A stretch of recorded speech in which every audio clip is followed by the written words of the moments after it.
Hi guys, it's MJ, the student actuary, and I'm going to be making a video on Pokemon. And the video is going to be on advanced strategies. So Pokemon Go, it's this new app, everybody's playing it, and a lot of videos have come out on giving beginners tips and all that type of stuff. I'm going to assume that you're level 5 or above and that you understand, the basics of this game. So we can delve into the more strategic and, game elements, because it's not that much of a child's game. There actually is a lot of strategy and tactics that you can employ in this game. So before we get into them, I just want to introduce defense and attack of your Pokemon. So your Pokemon has a type. So in this case, we have a Scyther, who is both a bug and a flying type, and it has an attack which is Steel. The Steel Wing is another type. So your Pokemon could, in a sense, have 4 different types. Now, why are types important? Because certain types have different advantages and disadvantages against other types. For example, look at this game matrix. It is quite intense, but what we have here is all the various types, and the green represents that it's got an advantage, and red means it's got a disadvantage against those other types. Now, I have looked at it from a game theory point of view, trying to see if there is a dominant strategy. Is there any criteria that you can try use to simplify this? The maths gets quite messy. Even I was looking, grass seems to be quite weak, fire and ground seem to be quite strong, but that is not incorporating the probability and the likelihood of coming across these various Pokemon. So as far as trying to gamify or build a strategy around this game matrix, that is quite difficult. Instead, my advanced strategy, I'm going to recommend that you focus on 2 things. Okay, and the first thing is your XP. So XP allows you to level up.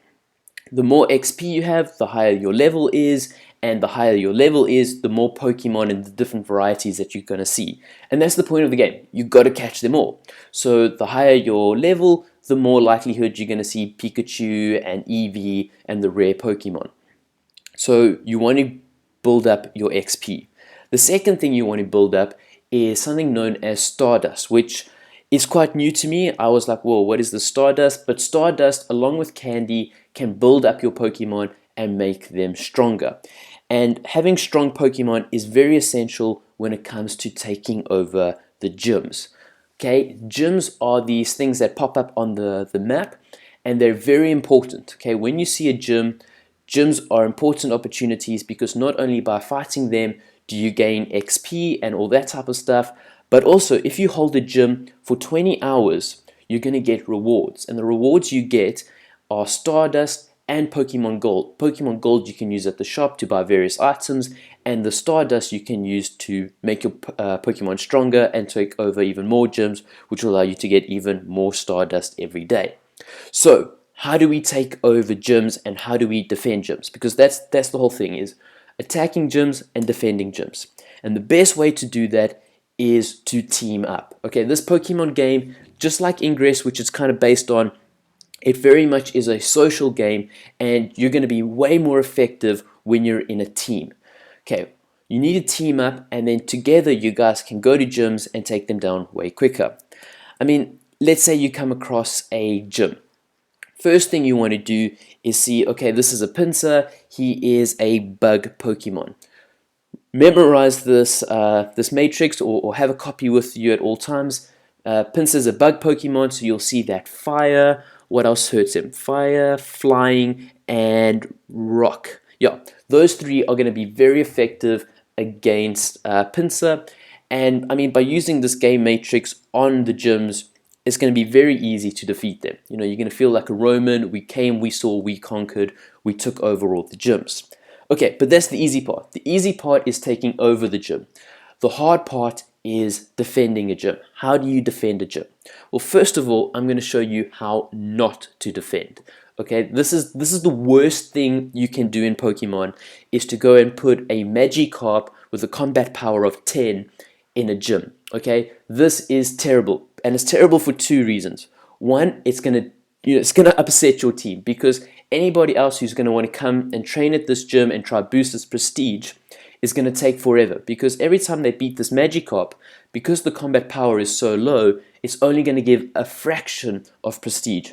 which means it's going to take hours and hours to level up this gym. Also, I mean, you can see there I was only level 8, so I didn't know what I was doing. But I was like, yeah, I've got my first gym, I've got my Magikarp. But I mean, if another Pokemon comes, I mean, one hit and the Magikarp dies, which means it's going to be very, very easy for the other teams to take over a gym that is defended by a Magikarp. So don't defend it with a Magikarp. Okay, now that we know what not to do, I'm going to talk to you guys about what you should do. I would recommend putting in Pokemon that only have one type. So let's say that Scyther, it was both bug and flying. I would recommend against using Scyther as a defending Pokemon. Rather put a Pokemon that just has one defense. This is going to make it less vulnerable to various attacks. I'd also then recommend that it has a 2-type attack so that it will be more effective from various other Pokemon. You know, if it's got both water and psychic, say like Slowbro, then you know it's going to have advantage against say fire Pokemon and other Pokemon such as a poison one, which has got its weakness to the psychic power. Okay, so that's what we want: 1-type defense, 2-type attack. And what you want to do is get in your team and the order that you place the Pokemon. So like I said, I'm assuming you're level 5 and above, you understand how the gyms work. Once the gym prestige hits another level, you can then place another Pokemon.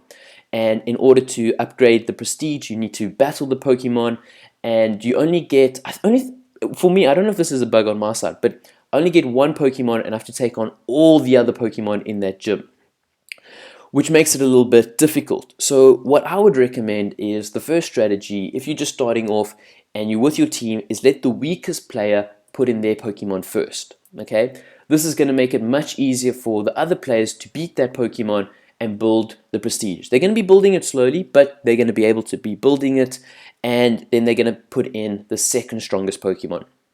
And this will allow the strongest Pokemon, the number 1, to come in and have a good chance of beating both of these Pokemon at the same time, which will increase the prestige quite quickly. So then you put in the strongest Pokemon. However, this is an advanced video, and I'm going to show you how you can increase the prestige even more efficiently and even quicker. And that comes to strategy 2. And what you do here is you put in the strongest Pokemon first, okay? But now we need to play that type matrix that we've been looking at. So for this example, put in the strongest Pokemon and make him fire. Then put in the weakest Pokemon and make him ground. Okay, ground has an advantage over fire, and because he's got a smaller combat power to the fire Pokemon, it's going to improve this prestige very, very quickly. And then for the for the final Pokemon, you then put in a water one, which has an advantage on both fire and ground. And this is going to let you build up your gym's prestige very quickly and allow you to put in 3 strong Pokemon without having to go through the whole revivals and potions and doing it, you know, numerous amount of times. Because remember, Pokemon, like Ingress, which the game is based on, it kind of all comes down to managing your resources. You want to manage the amount of Pokemon you have. You want to manage, you know, the amount of potions you use, the amount of revivals you consume, all this type of stuff. And for this reason, I would highly recommend against trying to set up and defend a gym in the waterfront or some hot tourist attraction place. As you can see, we've got a gym. There's a whole bunch of Pokestops around. People are putting lures out. It's a very festive area. There's a lot of tourists coming over here, which means when you have this gym, I don't think you're even going to last 1 hour before another team is going to come and take it down. Because there's a lot of people in this area, you're going to lose that gym very quickly.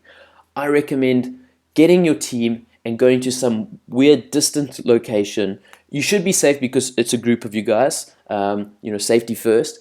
And because you're in a group, set up a gym or build up a gym that's in quite a remote location where there's not a lot of traffic, and it makes it quite hard for the other teams. You know, they really have to go out of their way to try to take down that gym, and you've built it up quite nicely. So it is going to be a bit of a hazard for them. And that way, you're going to keep the gym for the full day. You're going to get the benefits, which you can then use to build up more Pokemon to take over even more gyms.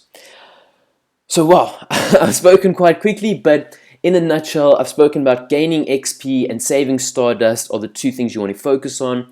Then I highly recommend teaming up in order to attack gyms in such a way you can manage your resources. And then finally, I spoke about the best ways on how to hold gyms so that you can get even more resources so that you can repeat the entire process again. And there we have it. Thanks guys so much for watching, and I'm wishing you guys all the best with Pokemon Go. It's a lot of fun, and I hope you guys have really great memories with it. I'll see you guys next time for my other videos. Cheers.